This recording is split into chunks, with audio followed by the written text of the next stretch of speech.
Майыптыгы бар аялдар зордук зомбулукка көбүрөөк кабылаарын билчү элеңиз. Может быть, в силу физических возможностей, в силу других факторов. Но в целом насчет этого тоже мало знаком. Мало осведомлен. Мунун себеби эмнеде? Ну и статистика, которая может быть на сегодняшний день дана со стороны ГП, она тоже не объективная, поскольку не все женщины выходят из домов, не все могут сообщить, некоторые скрывают. Как вы знаете, насилие вообще латентная преступность, которую очень тяжело выявить. Зордук зомбулукка кабылган майыптыгы бар аялдарга кандай кеңеш берет элеңиз? Но в первую очередь это первый шаг, это нужно срочно позвонить на телефон горячей линии 112, либо по телефону 102 в милицию обратиться, просигнализировать о том, что произошло насилие, да, осуществить вызов.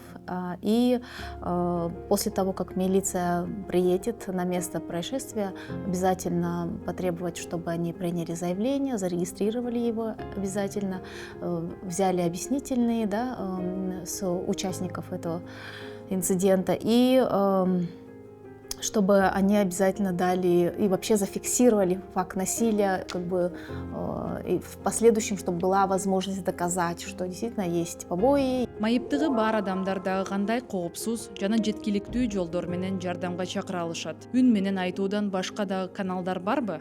Было бы хорошо установить тревожную кнопку, хотя бы. То есть, когда какая-то опасность, то она могла бы нажать на тревожную кнопку, и оно автоматом как бы в 102 попадает. Есть два пункта, это в Токмаке и в парке, где есть прямая связь. То есть любой гражданин может подойти к тревожной кнопке и сообщить.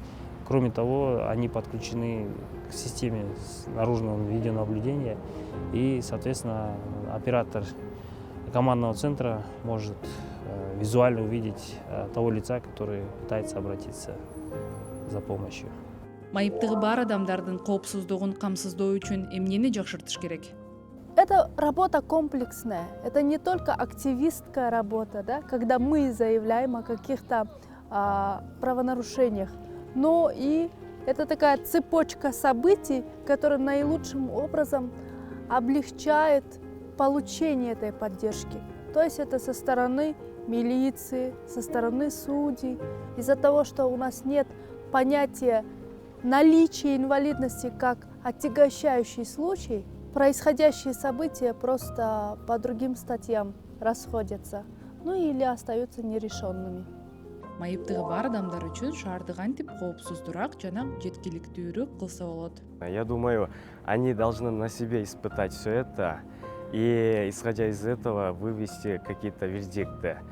Я думаю, надо вести какие-то социальные программы и испытать на себе, как это, что чувствуют люди с ограниченными возможностями. Вот тогда мы можем что-то предпринимать, исправить.